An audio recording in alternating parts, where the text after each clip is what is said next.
सूत्रों के हवाले से खबर है, देवेंद्र फडणवीस होंगे महाराष्ट्र के अगले सीएम। बीजेपी आलाकमान ने फडणवीस के नाम पर मुहर लगा दी है। बड़ी खबर से इस वक्त आपको रूबरू करवा रहे हैं। महाराष्ट्र सियासत से जुड़ी ये बड़ी जानकारी जो इस वक्त निकलकर सामने आई है कि देवेंद्र फडणवीस का नाम जो है वो फाइनल हो गया है। सूत्रों के हवाले से ये खबर निकलकर सामने आई है। अभी अब तक ऑफिशियल जानकारी इसको लेकर कोई भी सामने नहीं आ पाई है। आपको जानकारी दे दें कि क्योंकि लंबे समय से इस पर चर्चा चल रही थी कि आखिर कौन होगा महाराष्ट्र का नया मुख्यमंत्री। अभी बहुत लंबा समय हो चुका है और लगातार बातचीत का दौर जारी था, लेकिन इस बीच ये बड़ी जानकारी है कि महाराष्ट्र की सियासत से जुड़ी बड़ी खबर, देवेंद्र फडणवीस होंगे महाराष्ट्र के अगले सीएम। सूत्रों के हवाले से ये जानकारी निकलकर सामने आई है। हालांकि इससे पहले एकनाथ शिंदे की तरफ से कहा भी गया था कि हम बीजेपी के साथ हैं, जो भी फैसला बीजेपी आलाकमान के द्वारा लिया जाएगा हम उसमें सहयोगी रहेंगे। और अब फिलहाल ये जो जानकारी इस वक्त निकलकर सामने आई है कि देवेंद्र फडणवीस जो हैं महाराष्ट्र के अगले सीएम होंगे, ऐसा सूत्रों के हवाले से खबर निकलकर सामने आई है। अब देखना होगा, क्योंकि देवेंद्र फडणवीस का नाम महाराष्ट्र के सीएम के तौर पर फाइनल हो गया है, ऐसे बीजेपी लीडर्स के द्वारा कहा भी गया है।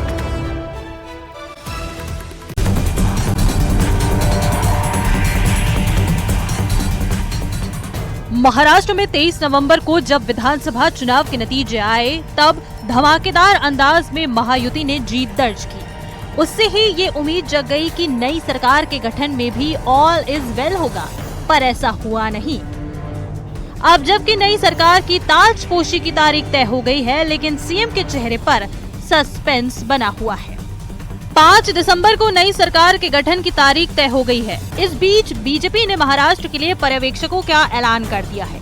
विजय रूपाणी, निर्मला सीतारमण महाराष्ट्र के पर्यवेक्षक नियुक्त कर दिए गए हैं। 4 दिसंबर को बीजेपी विधायक दल की मीटिंग होगी और इसी दिन बीजेपी विधायक दल का नेता चुना जाएगा।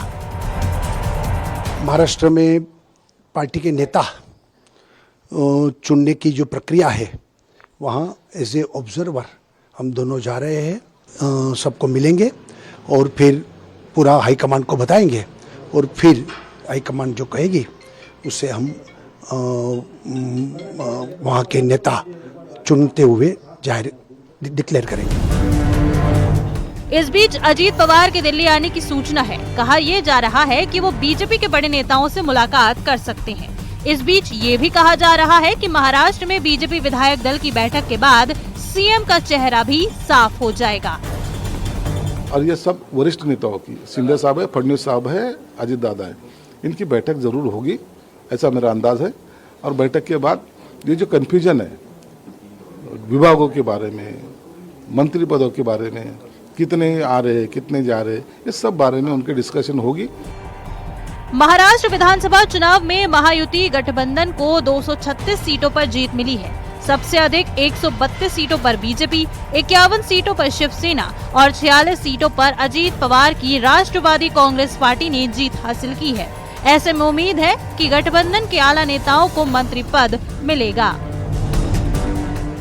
Bureau report, news 18।